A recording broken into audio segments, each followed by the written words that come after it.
Hello दोस्तों, इंटेलेक्टो.इन के इस यूट्यूब प्लेटफॉर्म पर आपका स्वागत है और मैं आशा करता हूं कि आप सभी लोग बहुत ही अच्छे होंगे और लगातार अपनी तैयारी को बहुत ही अच्छी तरीके से कर रहे होंगे।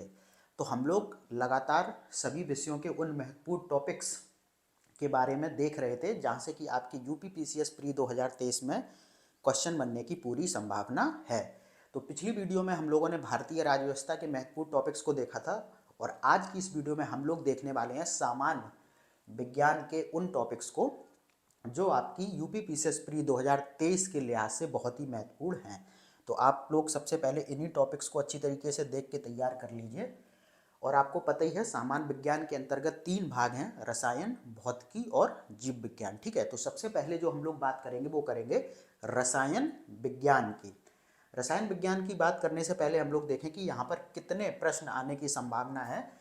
तो अगर हम लोग एक औसत देखें तो 2 से 3 प्रश्न रसायन विज्ञान से बनकर आ सकते हैं। ठीक है, अब यहाँ पर हम लोग देखें तो रसायन विज्ञान कोई बहुत ज़्यादा यहाँ पर बड़ा सिलेबस नहीं है रसायन विज्ञान का। तो ये 4 ऐसे टॉपिक्स हैं, अगर आप इनको बहुत अच्छी तरीके से तैयार कर लेते हैं तो आपका काम वहाँ पर बहुत अच्छी तरीके से हो जाएगा। तो रसायन विज्ञान के अंतर्गत जो पहला महत्वपूर्ण टॉपिक है वो क्या है? प्रमुख अम्ल। तो इन अम्ल के बारे में आपको क्या क्या पता करना है कि ये किसमें पाया जाता है, कौन सा अम्ल किसमें पाया जाता है और इन अम्लों का प्रयोग क्या है। तो 2 चीजें आपको अम्ल के संदर्भ में पता होनी चाहिए कि कौन सा अम्ल किसमें पाया जाता है। जैसे कि आप देखेंगे इमली में टार्टरिक अम्ल होता है, चींटी में फॉर्मिक अम्ल होता है, ठीक है, चींटी के डंक में। तो इसी तरीके से बाद बाकी इन अम्लों का प्रयोग क्या है। ठीक है, फिर जो प्रमुख रसायन हैं उनका प्रयोग, ठीक है, कौन से रसायन का प्रयोग कहाँ पर किया जाता है और उनका व्यापारिक नाम। ठीक है, रसायन का बहुत सा व्यापारिक नाम भी होता है जो मार्केट में चलता है। तो आपको रसायनों का प्रयोग और उनके व्यापारिक नाम के बारे में बहुत अच्छी तरीके से पता होना चाहिए। उसके बाद धातुओं के जो अयस्क होते हैं उनके विषय में आपको भी पता होना चाहिए, क्योंकि वहाँ से बहुत बार क्वेश्चन मिलान के लिए पूछा जाता है। ठीक है, अगला जो यहाँ से इम्पोर्टेंट टॉपिक है वो है विभिन्न धातुओं के प्रयोग। ठीक है, इसके अंतर्गत आप लोग एक चीज़ और नोट कर लें, जो भी मिश्र धातुएं हैं उनको भी बहुत अच्छी तरीके से तैयार कर लेंगे। ठीक है, तो धातुओं का प्रयोग, किसका प्रयोग कहाँ पर किया जाता है, जैसे कि आप सोडियम को देखेंगे तो बल्ब में प्रयोग हो रहा है। और बहुत सी ऐसी धातुएं होती हैं जो रोज़मर्रा की ज़िंदगी में जो चीज़ें यूज की जाती हैं उनमें उनका प्रयोग किया जाता है। और एक चीज़ और याद रखनी है कि जो भी मिश्र धातुएं हैं तो वो किन से मिलके बनी हैं और उनमें किसकी कितनी मात्रा है। ठीक है, ये बात आपको ध्यान रखनी है। तो प्रमुख अम्लों के प्रयोग और किसमें पाए जाते हैं, रसायनों का प्रयोग और उनके व्यापारिक नाम, धातुओं के अयस्क और धातुओं का प्रयोग और मिश्र धातुएं। तो ये अगर आप रसायन विज्ञान के अंतर्गत तैयार कर लेते हैं तो आपको वहाँ पर ज़्यादा दिक्कत नहीं होगी और जो 2 से 3 प्रश्न पूछे जाते हैं वो बहुत आसानी से आप हल कर पाएंगे। अब बढ़ते हैं हम लोग भौतिकी के महत्वपूर्ण टॉपिक्स की तरफ। यहाँ पर सबसे पहले आपको क्या तैयार करना है कि जो भी भौतिक राशियों के मात्रक हैं उनको आपको बहुत अच्छी तरीके से तैयार कर लेना है। और यहाँ पर आप प्रीवियस ईयर पेपर उठाकर देखेंगे तो लगातार आपको क्वेश्चन यहाँ से मिल जाएगा देखने के लिए। ठीक है, फिर जो भी मापक यंत्र हैं, जैसे कि पवन के वेग को किससे मापा जाता है, जो भूकंपीय हलचल है उसको किस यंत्र से मापा जाता है, तो इन सारी चीज़ों के बारे में भी आपको पता कर लेना है। उसके बाद भौतिक विज्ञान के जो भी सिद्धांत हैं उनके उदाहरण के संदर्भ में आपको हर बार प्रश्न देखने को मिल जाएगा, चाहे वो न्यूटन के द्वारा दिए गए सिद्धांत हों, चाहे वो क्या बोलते हैं पृष्ठ तनाव का सिद्धांत हो, चाहे और अन्य सिद्धांत हो, जो भी सिद्धांत भौतिकी के अंतर्गत आते हैं उनके उदाहरण के संदर्भ में बहुत बार क्वेश्चन पूछा गया है।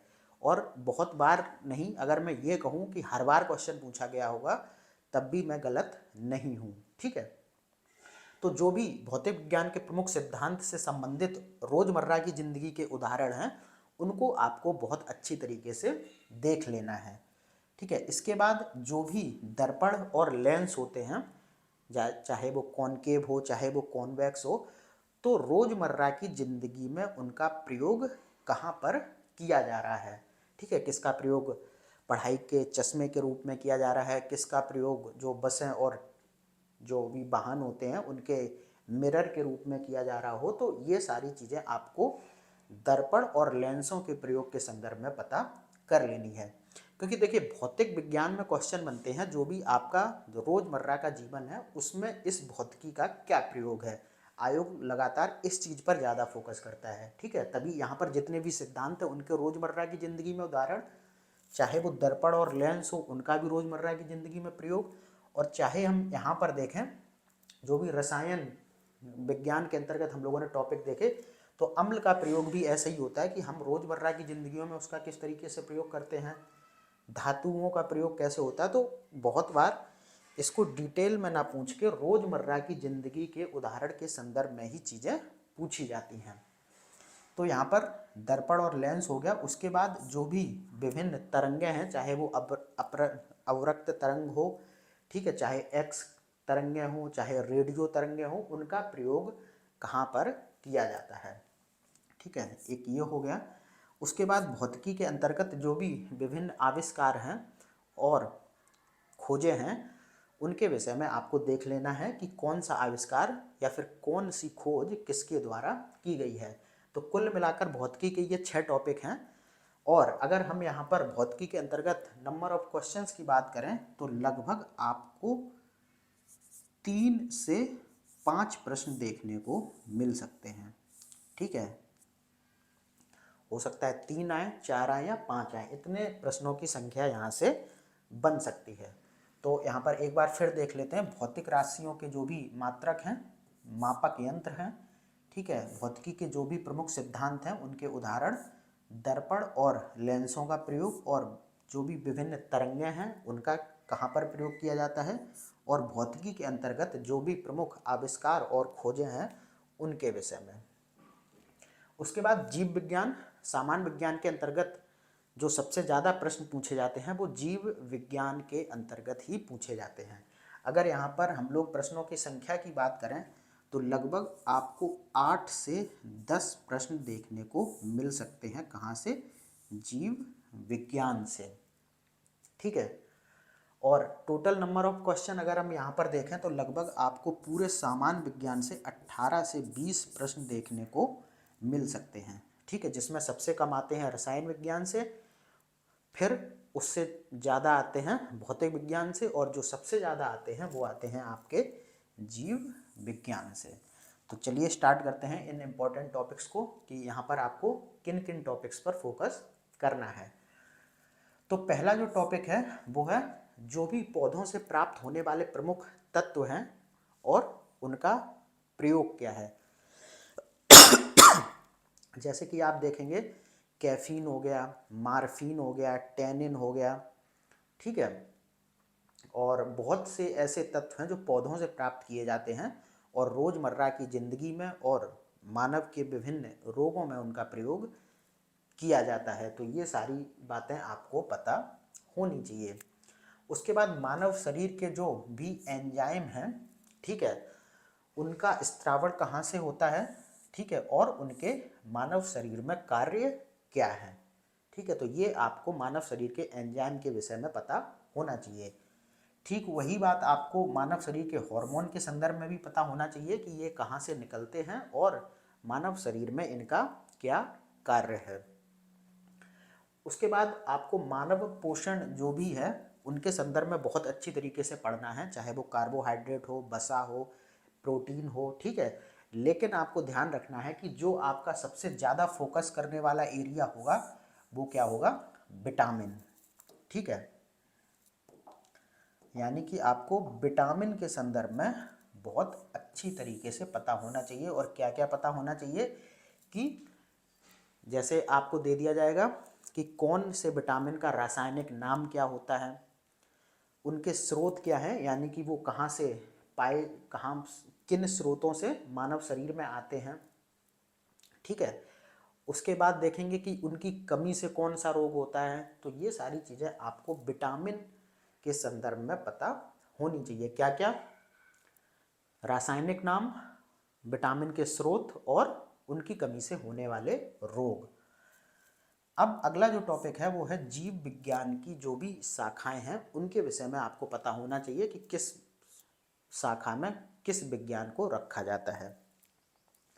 उसके बाद मानव में होने वाले जो भी रोग है और उनका जो जैसे भी उपचार किया जाता है आपको बहुत अच्छी तरीके से कर लेना है। और यहाँ से आपको लगातार प्रश्न देखने को मिलेगा, ठीक है। यहाँ से तो क्वेश्चन हर बार ही पूछा जाता है, चाहे वो मानव पोषण हो, ठीक है, चाहे वो मानव रोग और उपचार हो। अब मानव रोगों के संदर्भ में आपको 3-4 बातें बहुत अच्छी तरीके से पता होनी चाहिए कि ये किसके द्वारा होता है, यानी कि विषाणु द्वारा होता है या फिर जीवाणु द्वारा होता है, कि प्रोटोजुआ द्वारा होता है, और कौन सा विषाणु या फिर कौन सा जीवाणु या प्रोटोजुआ इनके लिए उत्तरदायी है, ठीक है। उसके बाद यहाँ पर हम लोग देखें तो कौन सा अंग किस रोग से प्रभावित होता है और इस रोग का जो उपचार है वो कैसे किया जाएगा, रोग के लक्षण क्या हैं, ठीक है, कैसे इनका बचाव किया जाएगा। तो ये सारी चीज़ें आपको मानव रोग के संदर्भ में पता होनी चाहिए। उसके बाद जो मानव का तंत्र है, आपको उसमें से क्या करना है कि जो भी मानव मस्तिष्क के संदर्भ में बातें हैं वो बहुत अच्छी तरीके से पता होनी चाहिए। और मानव मस्तिष्क को कितने भागों में बांटा गया है और किस भाग का क्या कार्य है ये आपको बहुत अच्छी तरीके से पता होना चाहिए। उसके बाद जो मानव का उत्सर्जन तंत्र है उसके अंतर्गत आपको जो किडनी की कार्य प्रणाली है वो बहुत अच्छी तरीके से पता होनी चाहिए। उसके बाद जो मानव का रक्त परिसंचरण तंत्र है उसके अंतर्गत आपको जो हृदय की कार्य प्रणाली है उसके बारे में बहुत अच्छी तरीके से पता होना चाहिए, ठीक है। यानी कि मस्तिष्क, किडनी और हृदय, इनको आप लोग बहुत अच्छी तरीके से रट लीजिए, इनकी कार्य प्रणाली को बहुत अच्छी तरीके से पढ़ डालिए। उसके बाद अंतिम टॉपिक की अगर हम लोग बात करें, 10वां है ये, तो यहाँ पर जीव विज्ञान के अंतर्गत जो भी प्रमुख खोजें हुई हैं और जो भी जीव विज्ञान के प्रमुख सिद्धांत हैं उनके विषय में आपको पता होना चाहिए, ठीक है। यानी कि इन खोजों को किसके द्वारा किया गया है या फिर किस सिद्धांत को किसके द्वारा खोजा गया, ठीक है। तो ये 10 टॉपिक थे जीव विज्ञान के अंतर्गत और क्वेश्चन आपको यहाँ से 100% देखने को मिलेंगे, ठीक है। ये ऐसे टॉपिक्स ही हैं जहाँ से कि आयोग हर बार क्वेश्चन पूछता है। तो ये हो गया आपका सामान्य विज्ञान के सभी महत्वपूर्ण टॉपिक्स जो कि आपकी परीक्षा में प्रश्न आने की यहाँ से प्रबल संभावना बनती है। और अब कौन कौन से विषय बच रहे हैं, एक एग्रीकल्चर आपका बच रहा है, ठीक है, इन्वायरमेंट बच रहा है, भारतीय अर्थव्यवस्था बच रहा है, और कौन सा, कृषि नहीं, एग्रीकल्चर तो मैंने पहले ही बोल दिया, और हाँ उत्तर प्रदेश विशेष। तो 4 ये विषय और बचे हैं, इनके भी टॉपिक्स मैं आपको बता दूंगा, या तो एक ही वीडियो में बता दूंगा, ठीक है, नहीं तो इनको भी अलग अलग करके मैं आपके सामने ले आऊँगा। तो फिर मिलते हैं अगली वीडियो में, तब तक के लिए धन्यवाद।